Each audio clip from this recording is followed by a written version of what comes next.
Okay, so you have your mind made up. You're ready to grow some vegetables. But how do you go about it? What if your yard's too small? What if you don't even have a yard? What if you don't even have a balcony? That's why in these videos, I will be growing on the bare minimum, just a windowsill, or in this case, a table pushed up next to the window. In this video, we're going to look at and learn how and figure out how to set yourself up for success, how to set your plants up for success. And the first step is figuring out what you like to eat. Ask yourself that. What do I like to eat? So the first question you need to ask yourself is, what do I like to eat? It could be something raw or something that's mixed into a meal. You might like carrots, you might like potatoes, or you might like nothing and just want the nutrients without the taste. No worries. Second, what am I going to grow it in? And that's where this next video comes in.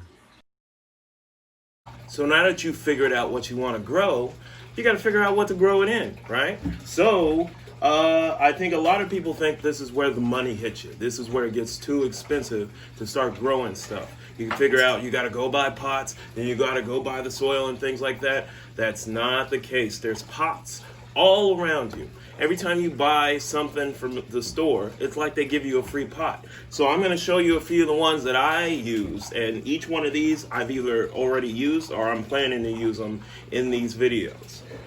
So the first one, just containers, to-go containers like this. This one is from Panda Express. It's pretty awesome. This one is a cookie container from Safeway that my wife was about to throw out, but I snuck it and I hid it.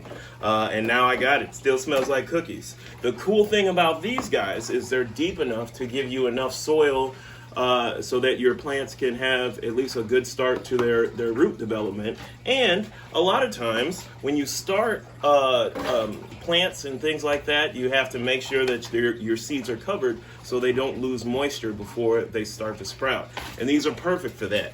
They have built-in tops that you can just put over the top, and when they get big enough to where they don't need a top, you put it right under, drill some holes in this, and now you have a water catch. So when you water your plants, you won't spill water all over the place.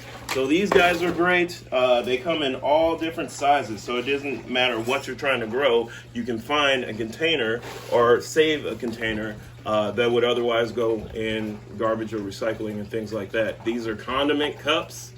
Every time you go to a fast food restaurant and you got to get your own ketchup and things like that, sometimes they try to charge you for extra ketchup. Forget that. If they try to charge you for extra ketchup, you fill up one and then you take another one as payment. So yeah, you can take these. These are perfect for starting seeds in. Again, they have their built-in tops so they can retain the moisture, and then you can keep going and turn them into water catches. It doesn't matter what size plant you want. This is an old cereal bowl from a lunch that my son had. In addition to that, to-go cups. I know you've seen these before. Everybody in college, huh? These are fantastic for growing stuff, especially when the plants get bigger. They have a lot more room to grow, and you can do the same thing. You can poke holes in one. So poke holes in this guy and sit it in here so that when you water it, all the water catches here and the roots still are able to pick it up. So we'll be using all these as well. As you can see, I'm very tidy. Utensils. So if you go to a fast food restaurant or something like that, you're at a picnic, save your utensils, because what these are going to do is they're going to be your tools. They're going to be like your garden tools, like your garden shovel or your rake or anything like that. These will do the trick, especially if you have small containers like this. These are, good for scooping and moving around delicate roots. These are good for picking up plants by the roots and making sure you don't disturb them too much. And lastly, these aren't everywhere. So if you're in parts of the country where weed is still illegal, then just fast forward through this part. These are pre-roll containers. These are the containers that pre-rolls, that joints come in if you go to a dispensary and stuff. And not only do people just throw these out, or if you have any friends that like to partake, they just toss them out. You can save them, and they're fantastic for saving seeds, like so. They're watertight, so they keep them from getting moisture in, and you can take them anywhere, throw them in a bag, throw them in a drawer, and they're fantastic. Or you can do like I do, because I have a son and I like for him to watch the roots grow, you can take a cutting of something or take a plant and put it in there, fill it with water, and watch the roots grow out. It'll give you motivation because you can see stuff happening. So these guys are what I will be using for my whole grow here. Just these here. There's a lot of different things that I'm going to be doing as far as vegetables, so that you have a wide range of things that are possible.